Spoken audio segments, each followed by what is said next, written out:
एक जंगल था जिसमें एक चुड़ैल रहती थी। वह बहुत ही शैतान थी। वह गांव में जाकर गांव वाले लोग को बहुत परेशान करती थी। इस तरह से वह खुशी खुशी अपने उस जंगल में रहती थी। एक तो परेशान करती थी और रहती थी। पर एक गांव जहां सिद्धि नाम की एक लड़की रहती थी, वह बहुत ही बहादुर थी। एक दिन वह सोची कि क्यों न मैं जंगल जाकर उस चुड़ैल को देखकर आऊं कि वो कौन है, कैसी है और किस तरह से हमें परेशान करती है।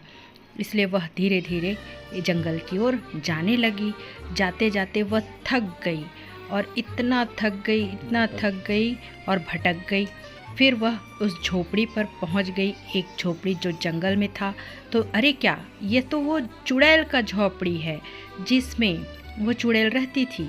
उसने उसे सिद्धि को बहुत तरीके से डराया, पर वो डरी नहीं। और चुड़ैल ने कहा, अरे सिद्धि, तुम तो जरा से भी नहीं डरती हो, तुम बहुत साहसी हो। चलो मैं तुम्हें तुम्हारा गांव छोड़कर आती हूँ। इस तरह से दोनों गांव की ओर जाने लगे। सिद्धि को वह गांव तक पहुंचाते हुए जाती है और फिर लौटकर जंगल वापस चली जाती है। और सिद्धि ने गांव में जाकर सभी लोगों को बताया कि चुड़ैल तो अच्छी है, वो ज़्यादा बुरी नहीं है, वह केवल अपना मनोरंजन करने के लिए हम सबको डराती थी और वो बहुत अच्छी है। इस तरह से सिद्धि ने गांव वालों को बताया और सब फिर अच्छे से रहने लगे और चुड़ैल भी उन्हें परेशान नहीं करने लगी।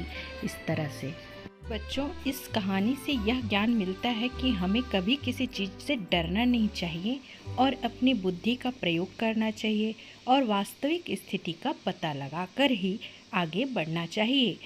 जैसे सिद्धि ने किया, आप भी ऐसा ही किसी से ना डरें। ठीक है।